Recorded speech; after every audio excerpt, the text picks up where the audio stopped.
xafiiska madaxweynaha muddo-xileedkiisa dhammaaday Maxamed Cabdullaahi Farmaajo ayaa waxa ka socda dhaqdhaqaaqyo siyaasadeed oo xoog leh taas oo lagu warinayo in qorshayaal cusub la dejiyay. Madaxweynaha ayaa xalay ka hor yimid tallaabada uu shalay qaaday ra'iisul wasaare Roble oo ahayd in lacagta Imaaraadka laga xanibay 4 sano ka hor oo u fasaxay inay bixinayaan isla markaana xiriirka labada dal dib loo soo celin doono. Farmaajo ayaa amar duldhigay gudoomiyaha bangiga dhexe isagoona faray in lacagtaasi ay gaaraysa ilaa ku dhawaad $10 milyan oo Mareykanka aan la bixin karin. siyaasiyiinta ka agdhow madaxweyne Farmaajo ayaa sheegay in socdaan qorshe cusub oo lagu magacaabayo ra'iisul wasaare cusub kaas oo bedel u noqonaya Maxamed Xuseen Roble oo horey uu madaxweynaha muddo-xileedkiisa dhammaaday uu sheegay inuu shaqo joojin ku sameeyay balse Roble uu tilaabadaas ku tilmaamay mid baalmarsan sharciga isla markaana ugu yeeray madaxweynihii hore oo muddadiisa dhammaatay ahna musharax raba in doorashada kaligiisa ku shubto. suurtagalnimada waqtigan xasaasiga arrintan ku saadisa ayaa lagu sheegay in lagu dhawaaqayo ra'iisul wasaare cusub si hawsha doorashada meesha uga sii wado maadaama Roble lagu eedeeyay dhul dan guud inuu dhisanayo isla markaana hawsha loo xil saaray uusan waxba ka qaban isla markaana hawl uusan lahayn faraha uu la galay waa sidoo qaba xafiiska Farmaajo.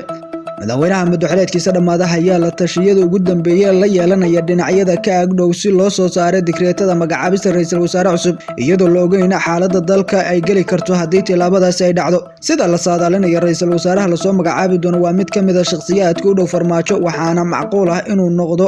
Cali Maxamed Geedi oo la sheego inuu yahay saaxiibka dhow ee Farmaajo waayihii dambe. arrinta dalka ee xiisadda siyaasadeed ayaa marka ka dambaysa ka sii darayso waxaana Farmaajo iyo Roble khilaafkoodu uu gaaray meeshii ugu sarreysay maadaama uu iska diiday Roble xilka shaqo joojintii hore ugu sameeyay kuna tilmaamay 27 tilaabada uu Farmaajo qaaday afgambi uu dalka la damacsana oo god mugdiga ku ridi rabay isla markaana ugu yeeray madaxweynihii hore ee muddo-xileedkiisa dhammaaday. lama oga xaaladda sida ay noqon doonto maadaama qorshahan cusub ay filla Soomaaliya ku haminaysa maalmihii dambaba in ay ku dhawaaqo madaxweynaha muddo-xileedkiisa dhammaaday uu soo saaray digreeto uu ku magacaabayo ra'iisul wasaare cusub isagoona sheegay in uu dalka xaaladda uu ku sugan yahay uu ka badbaadinayo. midowga musharaxiinta beesha caalamka iyo sidoo kale iyo madaxda maamul goboleedyada ayaa ra'iisul wasaare Roble xilligan ku garab taagan arrinta doorashooyinka uu hormood ku yahay. xaaladda siyaasadeed ayaana marka kasii darayso iyadoo la ogeyn halka ay ku dambayn doonto. waxaa maanta soo dhammaaday shirkii golaha wadatashiga qaranka oo isugu yimaadeen madaxda dowlad goboleedyada dalka gudoomiyaha gobolka Banaadir iyo ra'iisul wasaare Maxamed Xuseen Roble oo gudoominayay. kulanka maanta intiisa badan waxaa looga hadlay tabashada ka soo laalaabatay kuraastii la doortay xubnaha golaha shacabka ayaa la sheegay in madaxda inta badan isfahan ay ka gaareen. xubnaha shirka ee ka qaybgalaha ayaa isku afgartay in berri mar kale la isugu soo noqdo iyadoona kulanka berriya lagu heshiiyay inay ka soo qayb galaan xubno matalaya golaha midowga musharaxiinta mucaaradka ah. kulanka berri ayaa la filayaa in lagu soo afjaro tabashooyinka laga soo gudbiyay qaabka ay u dhacday qaar ka mid ah kuraastii golaha shacabka horey loo doortay. qodobada ugu weyn ee shirka golaha wadatashiga qaranka laga sugayo waa amniga iyo doorashooyinka. ra'iisul wasaare Roble iyo madaxda maamul goboleedyada Galmudug, Koonfur Galbeed, Puntland, Hirshabelle, Jubbaland iyo gudoomiyaha gobolka Banaadir ayaana aragti isku dhaafsaday madasha waxaana dhiman in gunta laga galo qodobada muhiimka ah. maalinta Isniinta ayaa la filayaa sida uu qorshuhu yahay in la soo gabagabeeyo shirka laguna soo saaro warmutiyeed ay ku saabsan doorashada iyo amniga iyo waqtiga la soo gabagabay doono. sidoo kale qodobka ugu adag oo maalmihii dambeba kulamada socday ee isku maadhaafsanayeen mas'uuliyiinta halka shirka uga socday waxa ahaa qaybka ra'iisul wasaare Roble uu dalbaday in amniga guud ee dalka lagu wareejiyo taas oo madaxda maamul goboleedyada inta badanba ay ka soo horjeesteen marka laga reebo 2 maamul.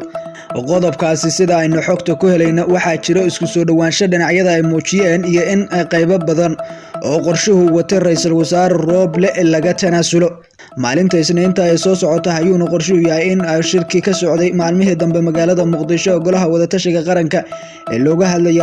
arrimaha doorashooyinka amniga iyo xilligan xaaladda kacsan ee dalka in laga soo saaro qodobo wax ku ool ah oo ku saabsan xaaladda xilligan dalka ka taagan.